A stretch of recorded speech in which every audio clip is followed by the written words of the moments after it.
Next gen astro நேயர்கள் அனைவருக்கும் ஜோதிடர் ஜெய தமிழ் செல்வனின் அன்பு வணக்கங்கள். ரிஷபராசிக்காரங்க எப்போயுமே பாசமாக இருப்பாங்க. அதே மாதிரி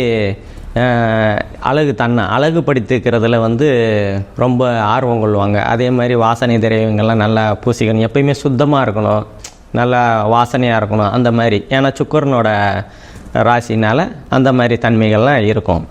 அதே மாதிரி எதுலனாலும் தன்னை தனித்துவமாக காட்டிக்கணும்னு நினைப்பாங்க இந்த ரிஷபராசிக்காரங்க. இப்போ உங்கள் ராசிநாதன் 5ஆம் இடத்துல நீச்சமாகிறார். நீச்சமானாலும் கேது கூட தான் செய்கிறாரு, ராகு கூட சேரல.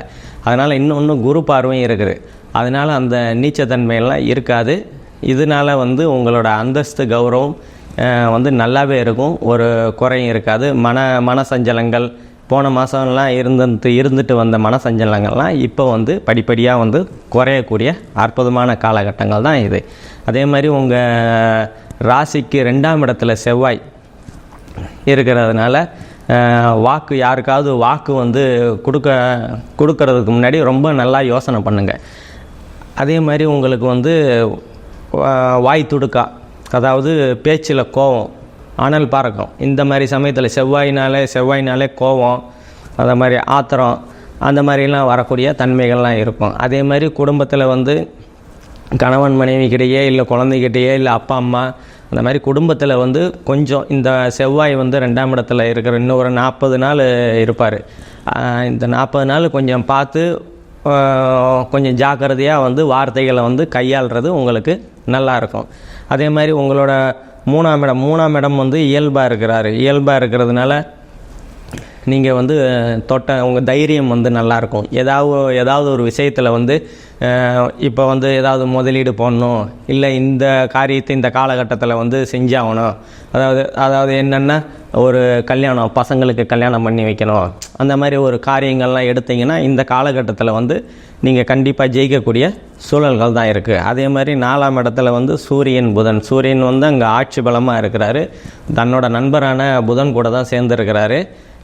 சனியோட பார்வை இருக்கிறதுனால என்னென்னா வீடு வாகனம் ஏதாவது வாங்கணும் அப்படின்னு நினச்சிருந்தீங்கன்னா கொஞ்சம், அதாவது சனி பார்வை இருக்கிறதுனால கொஞ்சம் தடைபட்டு வாங்கக்கூடிய சூழல்கள்லாம் இருக்குது.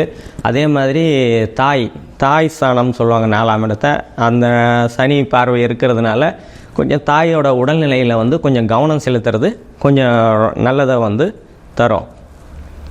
அதே மாதிரி உங்களோட 5ஆம் இடத்துல சுக்கிரன் கேது கூட இணைஞ்சி நீச்சமாகிறாரு. அதான் ஏற்கனவே சொன்னதுனால குரு பார்வை இருக்கிறதுனால ஒன்றும் பிரச்சனை இல்லை. அதாவது அந்த நீச்சத்தன்மைகள்லாம் குருவோட ஒளியினால் சுபமடையும்.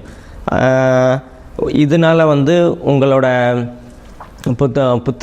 புத்திரர்கள்லாம், அதாவது குழந்தைகள்லாம் கொஞ்சம், அதாவது நீங்கள் சொல்கிற பேச்சை கேட்பாங்க. ஆனால் கொஞ்சம் அட்ஜஸ்ட் பண்ணி சரி பரவாயில்லை போனால் போட்டோம் அப்படின்ற மாதிரி கேட்பாங்க. ஆனால் கண்டிப்பாக கேட்பாங்க.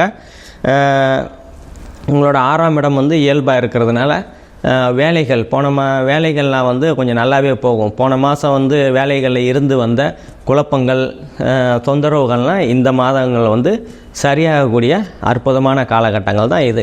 அதே மாதிரி உங்களோட 7ஆம் இடத்தை குரு பார்க்கறதுனால, உங்களோட 7ஆம் பார்வத்தை குரு பார்க்கறதுனால, அதாவது சனியும் 10ஆம் பார்வையை பார்க்குறாரு, குரு தனது 7ஆம் பார்வையை பார்க்குறாரு. இதனால் கணவன் மனைவிக்கிடையே அதாவது கொஞ்சம் சண்டைகள் சனியோட பார்வையினால் கொஞ்சம் சண்டைகள் சச்சரவுகள் அது குருவோட பார்வையினால் அந்த சண்டை சச்சரவுகள் அப்படியே காணாமல் போகிறதுக்கு வாய்ப்புகள் நிறைய உண்டு.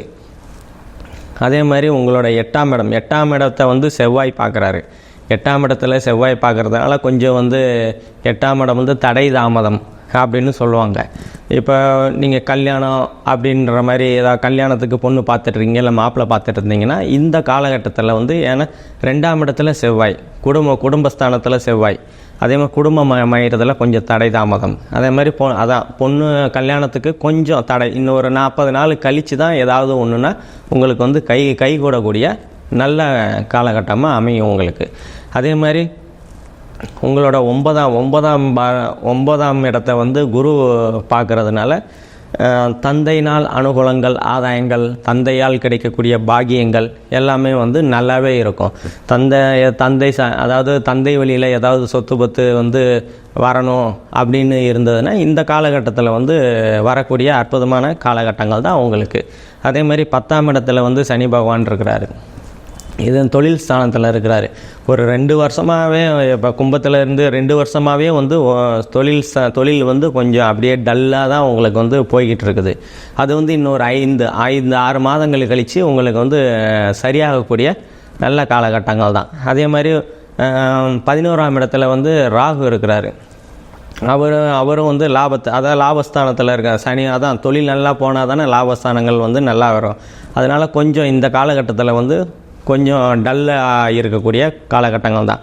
அதே மாதிரி உங்களோட 12ஆம் இடத்தை சனி தனது 3ஆம் பார்வையாக பார்க்கறதுனால வெளிநாடு போகணும் அப்படின்னு நினச்சிக்கிட்டு இருந்தேன். வெளிநாடு பயணங்கள், அதாவது வெளிநாட்டுக்கு வேலைக்கு போகணும் அப்படின்னு இளைஞர்கள் நினச்சிக்கிட்டு இருந்தேன்னா இன்னொரு 5-6 மாதங்களுக்கு கழித்து தான் அந்த ஆசைகள்லாம் வந்து உங்களுக்கு நிறைவேறும், ஈஸியாக இருக்கும். அதே மாதிரி ஆன்மீக சுற்றுலா போகணும் அப்படின்னு பெரியவங்க நினச்சிக்கிட்டு இருக்கவங்களாம் கொஞ்சம் இன்னொரு 5 மாதங்கள் கழித்து அந்த ஆசைகள்லாம் வந்து நீங்கள் வந்து நிறைவேற்றிக்கிறது ரொம்ப நல்லது. இப்போ நான் சொன்னது எல்லாமே பொது பலன்கள் தான். இப்போ உங்கள் பிறப்பு ஜாதகத்தை வச்சு தான் நம்ம வந்து துல்லியமான பலன்களை வந்து ஜனன ஜாதகத்தை வச்சு தான் எடுக்க முடியும். அதனால் வந்து கீழே என்னோடய நம்பர் இருக்கும், அதை வந்து கான்டாக்ட் பண்ணிவிட்டு உங்களோட துல்லியமான பலன்களை கேட்டு வாங்கிக்கோங்க. ரொம்ப நன்றி.